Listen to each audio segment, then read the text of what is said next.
Bom, pessoal, vamos falar então aqui sobre o citoesqueleto. O citoesqueleto é formado por 3 tipos de filamentos. Filamentos intermediários, microtúbulos e microfilamentos, certo? Esse modelo de citoesqueleto é exclusivo das células eucarióticas.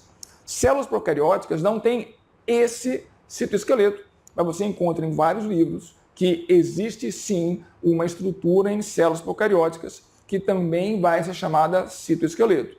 As obras mais antigas, tradicionais, dizem que não tem, mas as mais modernas têm. Tem sim um citoesqueleto em procariontes, porém não tem essa organização, ok? Bem, então vamos começar falando dos filamentos intermediários. Aqui estão eles. Os intermediários são filamentos de grande resistência e grande estabilidade. Eles são rígidos. Servem então para quê? Para definir estruturas intactas ou que não se movem, imóveis, na verdade, né? Rígidas, que têm que manter uma estabilidade. Onde eu encontro isso? Na lâmina nuclear, por exemplo. Lâmina nuclear é uma camada de proteínas que tem na parte interna da carioteca. Serve para dar suporte para a própria carioteca e serve também como ponto de ancoragem para o material genético. Quais são as proteínas que eu encontro formando os filamentos intermediários? Queratina e laminina, principalmente. Microtúbulos. Microtúbulos são filamentos de grande diâmetro que são formados por dímeros de tubulina. Então, um dímero de tubulina contém 2 tubulinas, uma alfa e uma beta, e a polimerização desses dímeros forma então esse longo tubo que é o microtúbulo.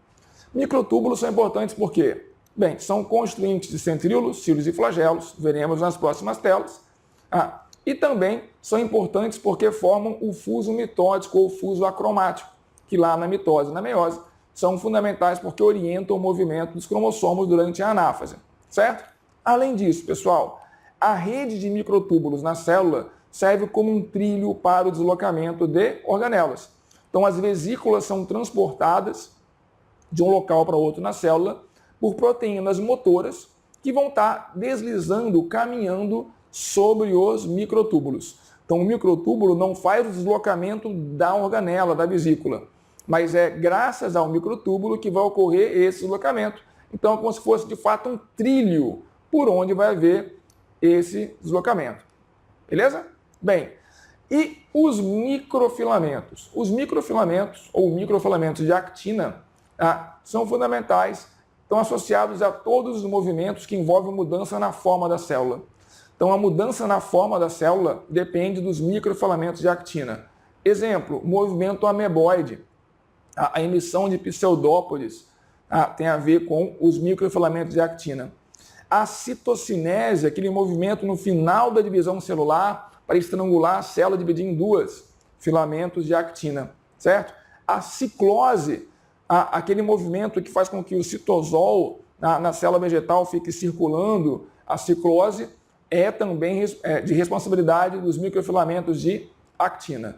Então, toda vez que você pensar numa atividade, numa situação que envolva mudança na forma da célula, isso tem a ver com a ação dos microfilamentos de actina. Um outro exemplo, contração muscular. A actina é uma das principais proteínas constituintes das miofibrilas, que vão estar lá na célula muscular, promovendo então o movimento de contração muscular.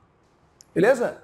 Bem, os microtúbulos, como eu falei, são ainda constituintes dos centríolos. O que é um centríolo? Isso aqui é um centríolo, formado por 9 trincas de microtúbulos. Então, cada conjuntinho desse de 3 microtúbulos vai estar, então, se organizando, né, com os demais, formando, então, esse cilindro. Isso aqui é um centríolo. Normalmente, as células apresentam pares de centríolos, numa região que a gente vai chamar de centrosomo. E aí alguns livros falam que centrosomo é o par, outros que é a região. Então temos aqui um par de centríolos, um centrosomo.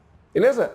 Os centríolos são encontrados em células animais, vegetais, como regra, não tem, a não ser os chamados vegetais inferiores, mas por definição a gente fala que vegetal não tem centríolos. E qual a importância dos centríolos nas células animais? Ele orienta a formação do fuso mitótico ou fuso acromático na divisão celular e também tem uma relação com a formação de cílios e flagelos. Então, cílios e flagelos, pessoal, são estruturas locomotoras. Pessoal, bactéria também tem flagelo. Sim, bactéria pode ter flagelo, Mas o flagelo bacteriano é diferente. É um único filamento proteico longo, enquanto que aqui nas células eucarióticas, exemplo, o espermatozoide tem um flagelo, ou os protozoários flagelados, o flagelo tem uma organização diferente daquela da bactéria. Como está organizado? Olha só. Então, tanto o cílio como o flagelo vão ter aqui um corpúsculo basal e uma haste ou axonema. O corpúsculo basal tem a estrutura idêntica de um centríolo, 9 trincas de microtúbulos. Enquanto que a haste ou axonema, essa parte que vai se prolongar e a membrana vem ao redor, tem uma organização diferente. Tem um padrão que a gente chama de 9+2. 9+2. Então, são 9 pares periféricos e uma dupla central. 9 pares de centríolos periféricos e uma dupla central. Esse é o padrão que vai valer tanto para cílios como para flagelos.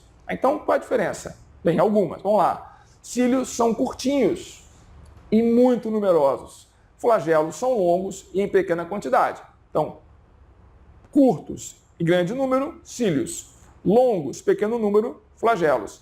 E uma outra diferença é com relação ao tipo de movimento. O flagelo faz um movimento de onda, ondulatório, enquanto o cílio faz um movimento de chicote. Então, enquanto o flagelo faz um movimento de ondulatório, né, o cílio faz um movimento de chicote. Bate, abre, bate, fazendo então o deslocamento do líquido ao redor. Importante, tanto os cílios como o flagelo servem para deslocamento ou da própria célula, como é o caso dos protozoários ciliados, como é o caso do espermatozoide, como é o caso dos protozoários flagelados, ou do que está ao redor. Exemplo, o tecido da tuba uterina é um epitélio ciliado. Os cílios ali fazem um movimento que contribui para o deslocamento do ovócito do embrião no sentido ovário-útero. Ok? Pronto. Então, sobre citoesqueleto, cílios, flagelos, centríolos, é isso. Até a próxima.